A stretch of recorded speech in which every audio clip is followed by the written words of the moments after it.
guys, let's make a quick dinner recipe. I got this from Cooking with Chanel SA. So you're gonna start off by getting an onion. At this point I realized we already had an onion in the fridge, so my brother gave me the onion that needed to be used. Obviously I washed my why do I always keep forgetting words when I have to make voiceovers? But anyway, my cutting board, and then I started cutting my onions. Not very professional, but you know what, it gets the job done. So we're gonna finally chop our onions into small pieces. The reason why I always want to make it into small pieces is that for the children not to pick them out when they're eating their dinner. So we chop it up into small pieces, or as small as we could possibly go. And then we are gonna move over to the peppers. In this case I have a yellow pepper. Again, I'm just washing off my utensils, and then I cut open my yellow pepper, and then I dice it open, take out that middle part, because obviously if you don't know, you need to take that middle part out. So I just broke mine over to the side, move over my onions onto a little dish so that I can use it when I need it.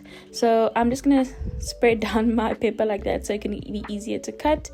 And then again, I'm just gonna slice open my pepper. Again, my chopping skills are not the best, but I mean, they get the job done. Okay, I'm not a chef, but my family is fed and is happy. So quickly chopping up the yellow pepper, then I move on to saute the onions. I'm just wiping it up a bit because it was a bit wet with a tissue paper, and put some oil. I think that oil might be a lot actually looking at it now, but anyway, so add some onions.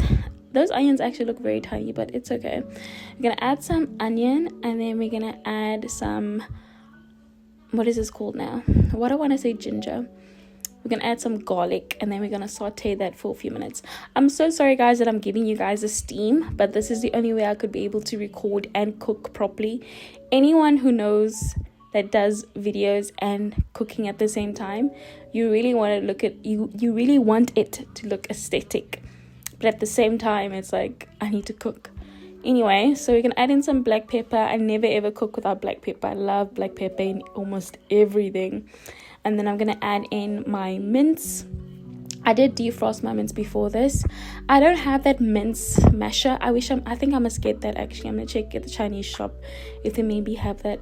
But anyway, I'm gonna mince all my mince down. I'm gonna break it up and then just let that cook properly. I just put the temperature a bit low so that my food doesn't burn quickly.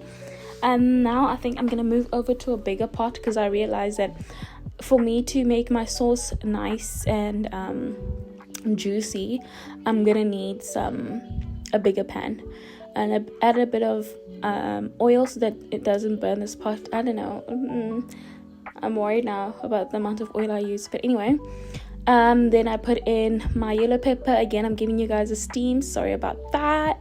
I added in some mince sauce so that my mince can be nice and saucy and it wouldn't be dry, because who wants to eat a dry mince?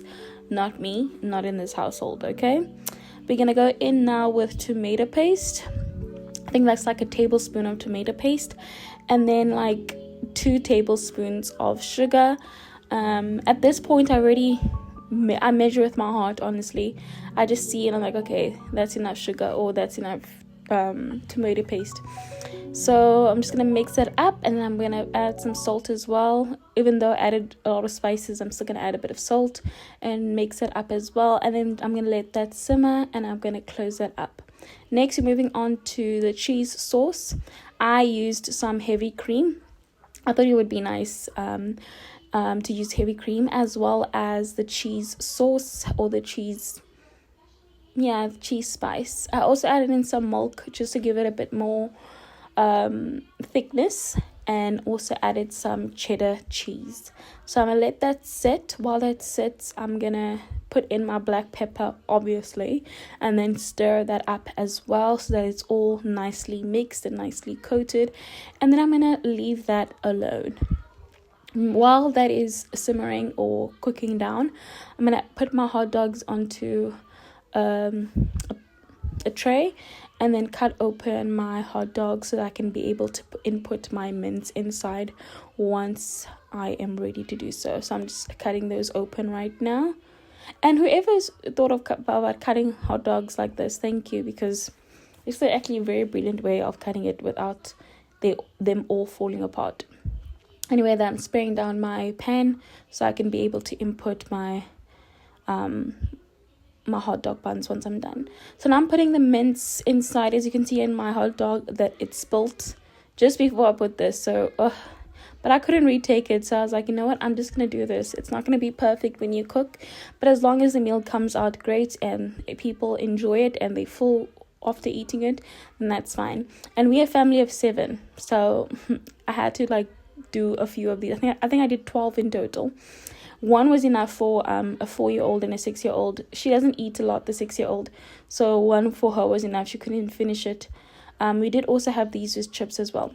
My phone kept dying at this point, so guys, please excuse the angles, but this is just me putting in the mince again, just showing you how it would go into the hot dog. Then I put that white sauce on top of the mince. I'm also going to place it on here just to show you guys as well, and you can see how my cream came out nice and creamy, and let me tell you, it was so cheesy, it was so good. So from now on, I'm definitely using heavy cream and cheese like that to make my sauces, okay? And then we're going to put that cheddar cheese as well on top of the buns, and this is how it came out. Fabulous.